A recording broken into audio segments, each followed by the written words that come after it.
হযরত আবু বকর সিদ্দিকের গুতরার লোকেরা বলে, হে আবু বকর, যার সাথে চলার কারণে আজকে তুমি মাইর খাইলা, যার সাথে চলার কারণে আজকে তোমাকে চিনা যায় না, তোমাকে অজ্ঞান করে ফেলা হয়েছে, আজকে তুমি জ্ঞান ফেরার পরে তার কথা কেমনে বলো? তোমার কি লজ্জা নাই? তোমার কি শরম নাই? আবু বকর বলে, না না, আমার হাবিবের কথা আমি বলবো না তো কে বলবে? যেই হাবিবের হাত ধরেছি ওই হাবিবের হাত ধরে জান্নাতে যাওয়ার আগ পর্যন্ত হাবিবের হাত আমি ছাড়বো না। জন্য শুকরিয়াতান বলি আলহামদুলিল্লাহ।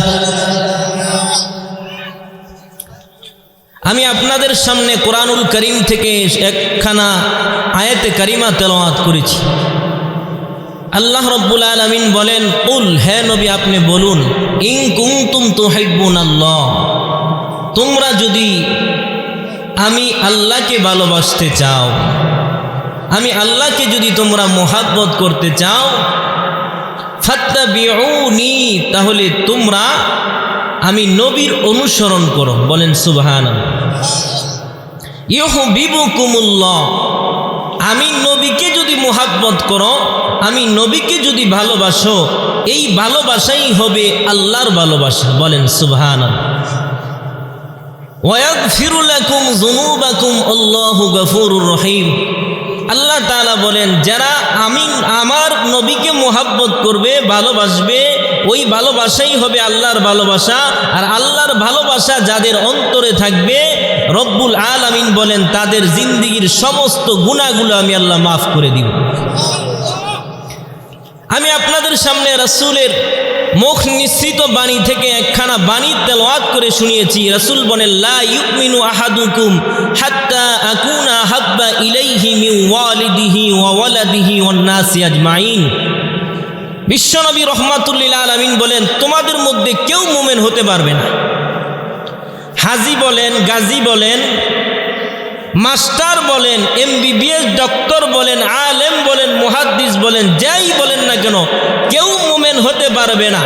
লা ইউমিনু আহাদুকুম হাত্তা আকুনা হাব্বা ইলাইহি মিন ওয়ালিদিহি ওয়া ওয়ালাদিহি ওয়ান নাসি আজমাইন।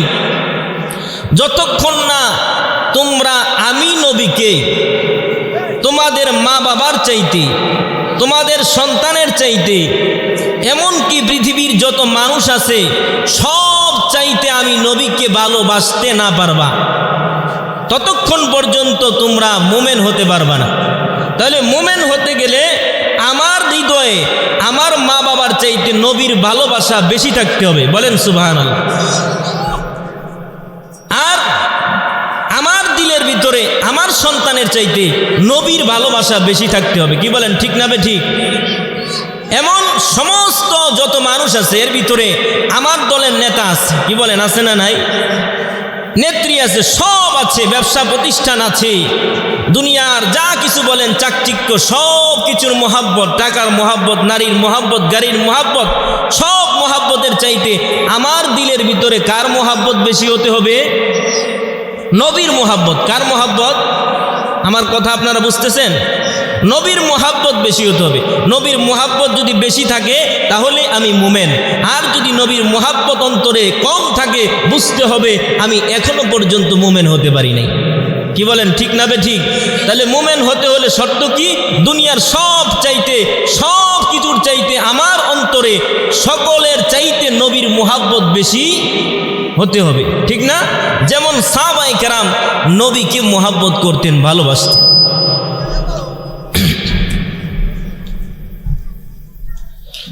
বিশ্বনবী রাহমাতুল্লিল আলামিন, মায়ার নবী, দয়ার নবীর উপরে যেদিন থেকে আল্লাহ রাব্বুল আলামিন কোরআনুল কারীম নাজিল করে দিলেন, হেরায় গুহার ভিতরে বিশ্বনবী ধ্যানমগ্ন ছিলেন, আল্লাহ তাআলা নবীর উপরে কোরআন নাজিল করে দিলেন।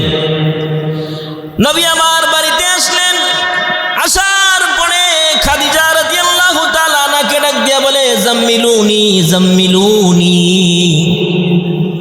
হে খাদিজা তুমি আমাকে চাদর দিয়ে আবৃত্তি করে দাও, কারণ আজকে আমি এমন একজন আল্লাহর দূতকে দেখেছি যার মাথাটা আসমানের উপরে আর পা দুটা জমিনের নিচে। এত বড় মানুষ আমি দেখেছি, মানবাসা আকৃতিতে মানুষ দেখেছি, আসলে সে মানুষ না, আল্লাহ প্রদত্ত ফেরেশতা। মনে হয় আমি বাঁচবো না রে খাদিজা, আমাকে তাড়াতাড়ি চাদর মুড়ি দিয়া ডেকে নাও। হযরতে খাদিজা ডাক দিয়া বলেন, ইয়া রাসূলুল্লাহ, ইয়া হাবিবাল্লাহ, আপনি মরবেন না, কারণ হলো আপনি কারো ক্ষতি করেন না, আপনি কারো টাকা আত্মসাৎ করেন না, কারো জমি দখল করেন না, আপনি কাউকে গালি দেন না, কোনোদিন মিথ্যা বলেন না, আপনার উপরে আল্লাহ নারাজ না। বলেন সুবহানাল্লাহ। আওয়াজ দিয়ে কইেন না, বাইক দিয়ে কইবেন। বিশ্বনবী রাহমাতুল লিল আলামিনের উপরে আল্লাহ তাআলা ওহী নাযিল করলেন। নবীর বয়স যখন 40 বছর 6 মাস 12 দিন হলো, আল্লাহ তাআলা ওহী নাযিল করে দিয়েছে। নবীকে আল্লাহ জানাই দিলেন, নবী গো, আজকে থেকে আপনার দায়িত্ব হলো মানুষের দ্বারে দ্বারে যাবেন, কালিমার দাওয়াত দিবেন, আল্লাহ এক, আল্লাহ ছাড়া কোনো ইলাহ নাই, আল্লাহ ছাড়া কোনো মাবুদ নাই। আসেনি নবী আমার 40 বছর পর্যন্ত কাফেরদের বেঈমানদের কাছে আলামিন। নবীর কোনো দুশমন নাই, নবীর কোনো শত্রু নাই। আরবের ভিতরে, আজব ও অনারবের ভিতরে নবীর চাইতে ভালো মানুষ ওই জমানায় আর কেউ নাই। সবাই কাফের বেঈমানেরা নবুয়তের আগে বিশ্ব নবী রাহমাতুল লিল আলামিনকে আলামিন উপাধি দিয়েছেন, অর্থাৎ সবচাইতে বিশ্বস্ত যিনি ব্যক্তি তিনি হলেন বিশ্বনবী মুহাম্মদুর রাসূলুল্লাহ সাল্লাল্লাহু আলাইহি ওয়াসাল্লাম। সুবহানাল্লাহ কইতেন। বুঝলাম না আপনারা মনে রাইতে যে খাইছেন না। মায়ের নবী, দয়ার নবী, বিশ্ব নবী যখন দাওয়াত দিতে শুরু করলেন, তখন থেকেই নবীজির শত্রুতা শুরু হয়ে গেল, নবীর দুশমন বেড়ে গেল। নবীর আপন চাচা আবু লাহাব বিশ্ব নবীর বিরোধিতা শুরু করলেন। নবী আমার দাওয়াত বন্ধ করেন নাই, নবী দাওয়াত দিতেই ছিলেন। 1 বছর 2 বছর 3 বছর পর্যন্ত ইসলামের দাওয়াত গোপনে দিতে লাগলেন। কয় বছর পর্যন্ত ভাইরা আমার? 3 বছর পর্যন্ত নবীজি গোপনে দাওয়াত দিতে লাগলেন। 3 বছর পরে যখন মুসলমানের সংখ্যা 39-এ দাঁড়ায়, তখন আবু বকর নবীর সামনে আইসা বলে, ইয়া রাসূলুল্লাহ, ইয়া হাবিবাল্লাহ, আপনি যদি অনুমতি দেন তাহলে আমরা আজকে থেকে প্রকাশ্যে ইসলামের দাওয়াত দিব, আর গোপনে দাওয়াত দিতে আমরা চাই না। নবী আমার ডাক দিয়ে বলে, আবু বকর, এখনো সময় হয় নাই, এখনো সময় হয় না, আরো বাকি রয়েছে। নবীর কাছে বারবার আবেদন পেশ করার কারণে নবী আমার দয়াল নবী, মায়ের নবী আবু বকরকে অনুমতি দিয়ে দিলেন, আবু বকর যাও, মসজিদে হারামের ভিতরে মুসলমানদেরকে নিয়ে একত্রিত হও। মসজিদে হারামের ভিতরে আবু বকর চলে গেলেন মুসলমানদেরকে নিয়ে। তখন মুসলমানদেরকে বসাইয়া আবু বকর ইতিহাসের মধ্যে সর্বপ্রথম এই বাইতুল্লাহর ভিতরে মুসলমানের পক্ষ থেকে আবু বকর খুতবা দিলেন। বলেন সুবহানাল্লাহ। ইতিহাসের মধ্যে যে খুতবাটা প্রথম পাঠ করা হয়েছে, আর যিনি পাঠ করেছেন তিনি হলেন হযরতে সিদ্দিক আকবর রাদিয়াল্লাহু তাআলা।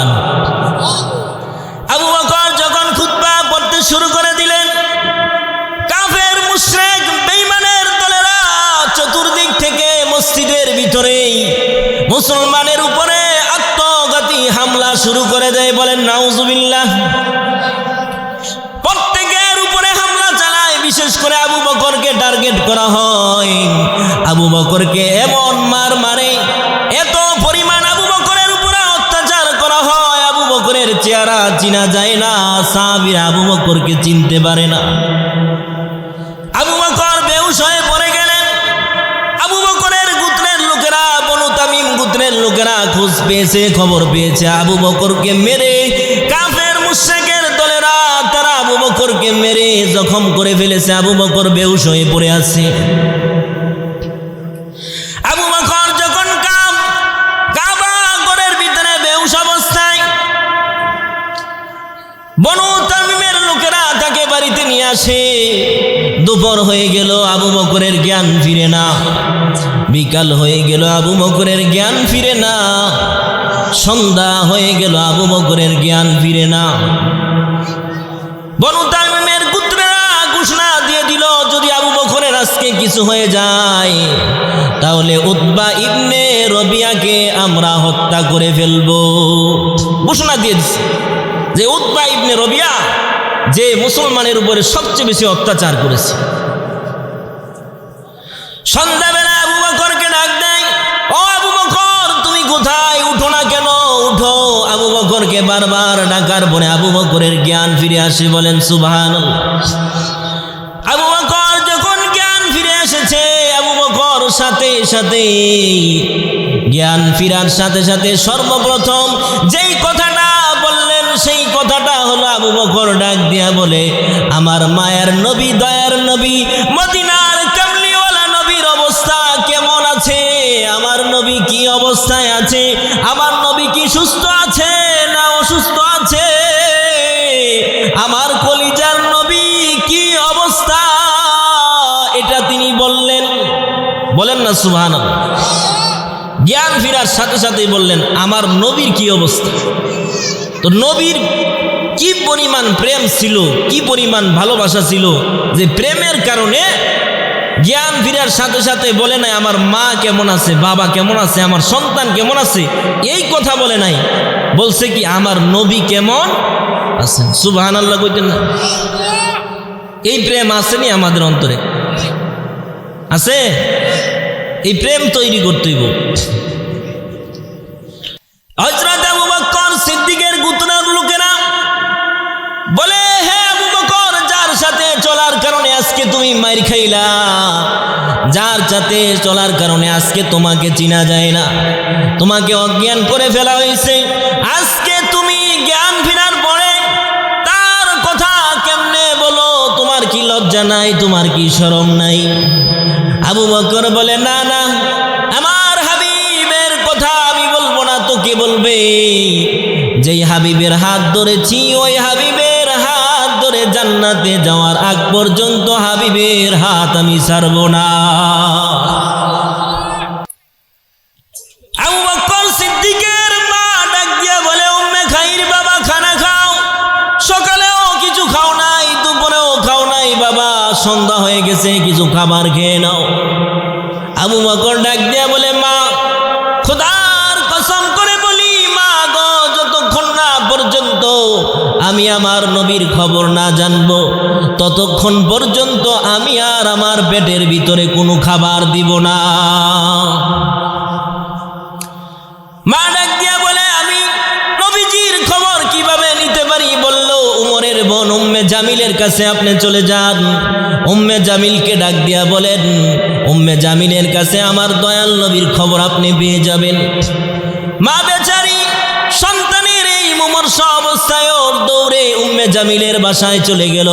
উম্মে জামিলকে ডাক দিয়া বলেন, তুমি কি মুহাম্মাদুর রাসূলুল্লাহ সাল্লাল্লাহু আলাইহি ওয়াসাল্লামের খবর জানো কি? বলে, তিনি ওই সময়ও ইসলামকে গোপন করেছেন। উনি বলেন, মুহাম্মদকে আর আবু বকরকে আমি কাউকে চিনি না, তবে তোমার বেটা সম্বন্ধে আমি খবর পেয়েছি। আমি জানতে পেরেছি তোমার সন্তানের উপরে অনেক হামলা হয়েছে। তুমি যদি অনুমতি দাও তাহলে তোমার সন্তানকে আমি দেখার জন্য যাইতে পারি। আবু বকরকে দেখার জন্য উম্মে জামিল চলে আসলো। উম্মে জামিল এসে বলে, আবু বকরকে যখন দেখে, আবু বকরের চেহারা দেখার সাথে সাথে উম্মে জামিল আর নিজেকে ধরে রাখতে পারে নাই। উম্মে জামিল সাথে সাথে কান্না করে দেয় আর বলে, আল্লাহ তাআলা যেন তাদের বিচার করে যারা তোমার উপরে এইভাবে জুলুম অত্যাচার করেছে। আবু বকর ডাক দিয়ে বলে, ও উম্মে জামিল, আমার নবীর কি অবস্থা? আমার নবী কেমন আছে, কি অবস্থায় আছে?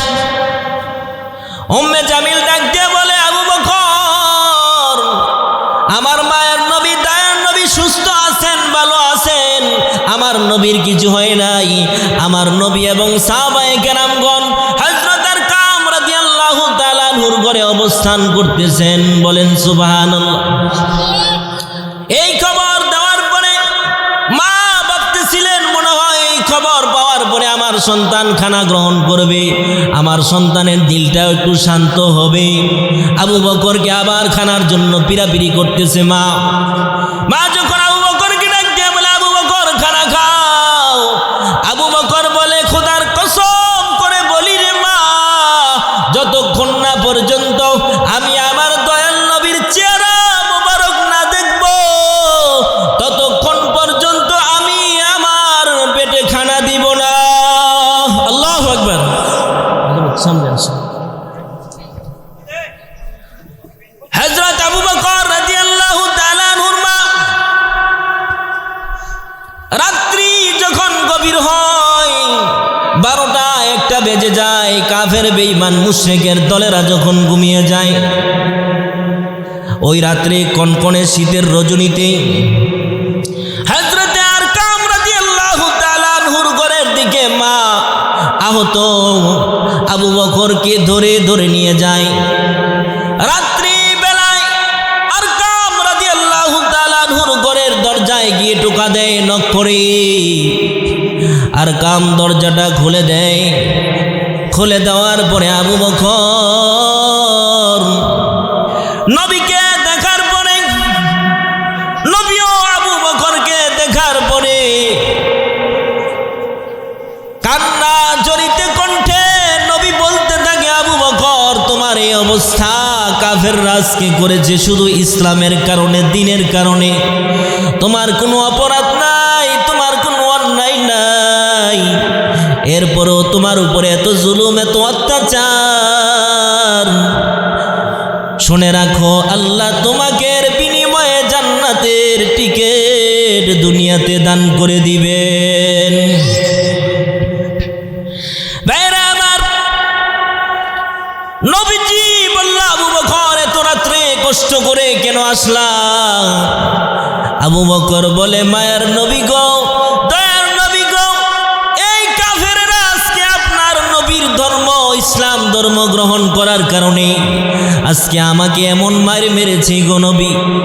নবী গো, আমি আবু বকর একবার নয়, দুইবার নয়, 1000 বার আমি শহীদ হতে পারি, এরপরেও নবী গো আপনার শরীরে বেঈমানের দলেরা একটা ফুলের টোকা লাগাবে, আমি আবু বকর এটা সহ্য করতে পারি না। আল্লাহু আকবার। নারায়ে তাকবীর। আল্লাহ তাআলা কি পরিমাণ নবীর প্রতি ভালোবাসা, মোহাব্বত। এই মোহাব্বত আসেনি আমাদের। আমরা শুধু 12 রবিউল আউয়ালে মিষ্টি খাইতারি, কথা বুঝেন না? খিচুড়ির ডেক পাকায়া, হ্যাঁ খিচুড়ি লই আবার মারামারিও লাগে অনেক জায়গার মধ্যে, কথা বুঝছেন না? তো নবীর মোহাব্বত, নবীর তরিকা অনুযায়ী চলতে হবে। সিদ্দিক আকবর রাদিয়াল্লাহু তাআলা আনহু বিশ্ব নবী রাহমাতুল লিল আলামিনকে যখন দেখলেন, বলল, তুমি কেন এত রজনীতে আসলা? আবু বকর বলে, নবী গো, আপনার চেহারা না দেখা পর্যন্ত আমার মন কোনোভাবে সায় দিতেছিল না, আমার পেটের ভিতরে খাবার ঢুকতেছে না, যতক্ষণ না পর্যন্ত আমি আমার দয়াল নবী মায়ের নবীর চেহারা না দেখব, ততক্ষণ পর্যন্ত আমি আমার পেটের ভিতরে খাবার ঢুকাবো না। এই কথা বলার পরে বিশ্ব নবী রাহমাতুল লিল আলামিন আবু বকরকে বুকে জড়াইয়া ধরলেন এবং আবু বকরের সাথে সাথে আবু বকরও কান্না করে, নবীজিও কান্না করে, সমস্ত সাহাবায়ে কেরাম চোখের পানি ছেড়ে দিয়ে কান্না করে। হায় হায়, কান্নার রোল পড়ে গেছে। আবু বকর এত পাগল ছিল নবীর জন্য, এত পাগল ছিল, যেদিন বিশ্ব নবী রাহমাতুল লিল আলামিন হিজরত করে মক্কা থেকে মদিনার পথে আগমন করবে, আবু বকরকে বলে দিলেন। আবু বকর নবীর কাছে হিজরতের অনুমতি চায়। নবী বলে, না না, অনুমতি এখন নয়, এমন হতে পারে তুমি আমার সাথে হিজরতের সাথী হবা। বলেন সুবহানাল্লাহ। বিশ্ব নবী রাহমাতুল লিল আলামিন যখন আবু বকরকে ইঙ্গিত দিয়ে দিলেন, আবু বকর 2টা উট কিনলেন। 2টা উট 4000 দিরহাম দিয়ে ক্রয় করলেন। ক্রয় করার পরে 4 মাস থেকে 6 মাস পর্যন্ত আল বেদায়া ওয়ান নিহায়া কিতাবের মধ্যে উল্লেখ করা হয় বাবলা গাছের পাতা দিয়ে এটাকে খাওয়ানো হতো, পালন করলেন, লালন পালন করতে লাগলেন 4 মাস পর্যন্ত অথবা 6 মাস। নবীজি বলে দিয়ে গেছেন হিজরতের সাথী তুমি হবা। আবু বকর নবীকে কেমন ভালোবাসে, বিশ্ব নবী রহমাতুল লিল আলামিনকে মারার জন্য বন্ধুরা আমার দারুন নদওয়ার ভিতরে বেঈমান কাফেরের দলেরা একটা মিটিং এর আয়োজন করেছে। ওই মিটিং এর প্রধান অতিথি ছিল ইবলিস শয়তান। বলেন নাউজুবিল্লাহ। প্রধান অতিথি কেডা? কথা বুঝছেন না? ওয়াজের প্রধান অতিথি হয় যারা ভালো মানুষ, ঠিক না? আর যেটা মনে করেন ওই যে ডেস্ক বাজায়, বুঝেন না? নাটক সিনেমার প্রধান অতিথি হয় কেডা? ওই যে আবু জাহেলের মসজিদের যে প্রধান অতিথি, আর গান বাজনার প্রধান অতিথি হইল বর্তমানে যারা এরকম গান বাজনায় যারা প্রধান অতিথি। কথা বুঝছেন না? এই ওয়াজের মাহফিলে আসতে পেরে আপনারা খুশি না বেজার? এই জন্য মোহাব্বতের সহিত আমলের নিয়তে আমরা কথাগুলি শুনবো তো ইনশাআল্লাহ। দারুন নদওয়ার ভিতরে আবু জাহেল সহ সমস্ত বেঈমানের দলেরা আবু লাহাব, উতবা, শাইবা সবাই মিলে মিটিং জমাইছে। কিসের মিটিং জমাইলো? নবীর ব্যাপারে কি ফয়সালা করা যায়। যেই নবীজি আমাদের ধর্মের মধ্যে চুনকালি লাগাই দিতেছে, ওই নবীর ব্যাপারে মুহাম্মদের ব্যাপারে কি করা যায়। এই জন্য তারা একটা মিটিং ডাক দিছে। এই মিটিং এর ভিতরে ইবলিস শয়তান পাগড়ি টাগড়ি লাগাইয়া জুব্বা পইরা ইসা হাজি ডাক দিয়ে বলে, হাজি সাহেব আপনি কোত্থেকে আসছেন? বলে আমি শাম দেশ থেকে এসেছি। কেন আসলেন? আপনি কি জানেন এখানে কি মিটিং হচ্ছে? কয় আমি সব জানি। তোমরা কি পরিকল্পনা করতেছ? তোমরা তো মুহাম্মদকে নিয়ে পরিকল্পনা করতেছে। বলে হ্যাঁ। তাহলে আপনি যেহেতু জানেন, তাহলে আজকের মজলিসের প্রধান অতিথি সভাপতি আপনি গ্রহণ করবেন। বলেন নাউজুবিল্লাহ। বলো তোমরা সবাই পরামর্শ দাও মুহাম্মদকে কি করা যায়। একজন দ্বারা পরামর্শ দিল মুহাম্মদকে দেশ থেকে বের করে দেওয়া হোক। ইবলিস শয়তান কয় এই পরামর্শ এটা চলবে না, আরেকজন দাও। আরেকজন বলে এক কাজ করো, মুহাম্মদকে ঘরের ভিতরে তালাবদ্ধ করে তাকে ওইখানেই মেরে ফেলা হোক। সে যেন ঘরের ভিতরে তালাবদ্ধ হয়ে থাকে, ঘর থেকে যেন বের হতে না পারে, ইসলামের দাওয়াত যেন না দিতে পারে, এই জন্য তাকে তালাবদ্ধ করে রাখো। দ্বিতীয় জন পরামর্শ দিল। ইবলিস বলে এটা আমার পছন্দ হয় নাই। সবাই যখন পরামর্শ দেওয়া শেষ, তখন আবু জাহেল শয়তান ডাক দিয়া বলে, হুজুর আমি একটা পরামর্শ দিতে যাই। পরামর্শটা কি? আমার পরামর্শ হলো মুহাম্মদুর রাসূলুল্লাহকে দুনিয়াতে রাখা যাবে না, তাকে মেরে ফেলা হোক, তাকে কতল করে ফেলা, তাকে হত্যা করে ফেলা হোক। তবে কেমনে হত্যা করবে আমি এটাও বলে দেই। প্রত্যেক গোত্র থেকে এক একজন যুবক আসবে, দাঁড়ালু তরবারি নিয়ে আইসা নবীকে হত্যা করে ফেলা হবে। বলেন নাউজুবিল্লাহ। ইবলিস শয়তান কয় এই পরামর্শটা আমার মন মতো হয়েছে, আমার মনেও কইছিল যে এইটাই সঠিক।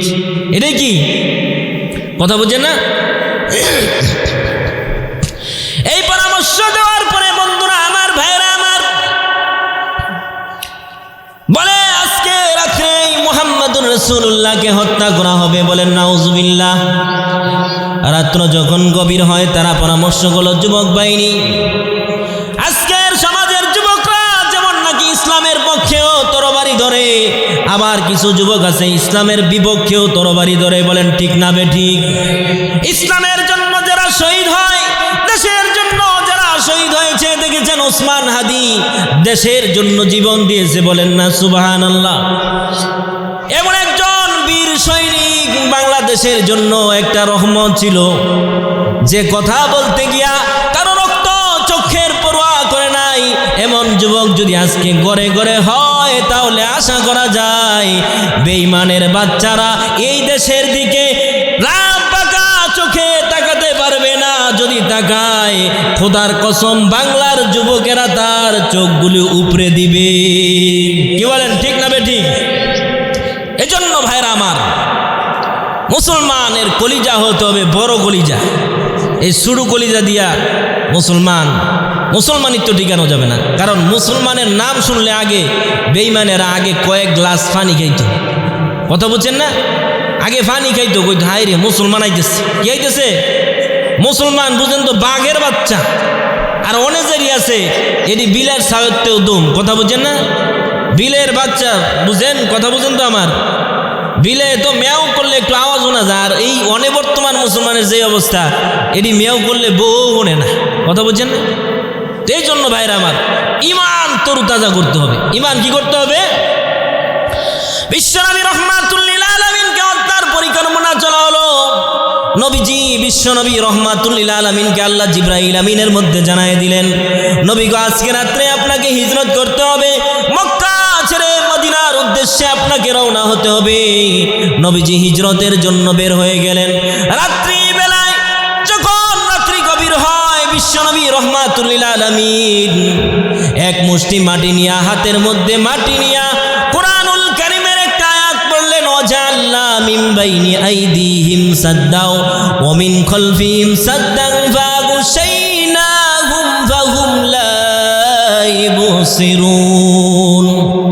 কুরআনুল কারীমের আয়াত পড়ে মাটির মধ্যে ফু দিয়া বেঈমানদের চোখের মধ্যে ছিটায় দিলেন, আর নবীজি বুকটা টান দিয়া কাফেরদের মধ্যখান দিয়া নবীজি বের হয়ে যায়। বলেন সুবহানাল্লাহ। কোন কাফেররা নবীকে দেখতে পারে নাই। নবীজি আবু বকরের ঘরে চলে গেলেন। ঘরের সামনে